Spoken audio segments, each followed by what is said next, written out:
नवी मुंबईच्या विमानतळाचे आज पहिलं प्रवासी विमान नवी मुंबईच्या विमानतळावरती उतरलं, लँड झालं सकाळी 8:20 बंगळुरूवरनं या विमानानं उड्डाण घेतलेलं होतं आणि या विमानामधनं दीपा पाटील यांच्या कुटुंबियांनी सुद्धा आज प्रवास केला। आजपासून नवी मुंबईचं हे विमानतळ प्रवाशांसाठी खुलं करण्यात आलेलं आहे आणि पहिलं विमान लँड झालं 8:20 दिवसभरामध्ये आता एकूण 30 विमानांची ये-जा होणार असून 4000 प्रवाशांना याचा लाभ घेता येणार आहे। पुढच्या 15 दिवसानंतर दिवसाला 48 विमानं टेक ऑफ आणि लँड होतील। Indigo, air India, Akasa air आणि स्टार एअर या एअरलाइन्सचा यामध्ये समावेश असेल। दरम्यान नवी मुंबईच्या विमानतळावरनं येत्या मार्च महिन्यात आंतरराष्ट्रीय विमानसेवा सुद्धा सुरू होणार आहे। त्यामुळे मुंबईच्या छत्रपती शिवाजी महाराज आंतरराष्ट्रीय विमानतळावरचा भार मोठ्या प्रमाणात कमी होण्याचा अंदाज आहे।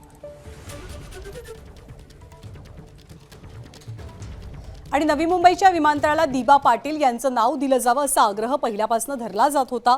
त्यांच्या कुटुंबियांनी सुद्धा आज या पहिल्या विमानसेवेतनं प्रवास केला आणि दीपांचं नाव जर का विमानतळाला दिलं गेलं असतं तर आनंद वाटला असता, अशी प्रतिक्रिया सुद्धा त्यांनी दिली।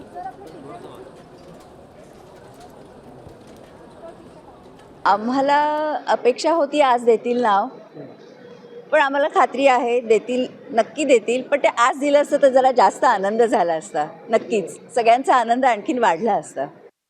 तर ठाण्याचे माजी खासदार संजीव नाईक यांनी सुद्धा आज पहिल्या विमानातनं प्रवास केला आणि दीपांचा फोटो असलेलं एक बॅनर सुद्धा त्यांच्या हातामध्ये आज पाहायला मिळालं।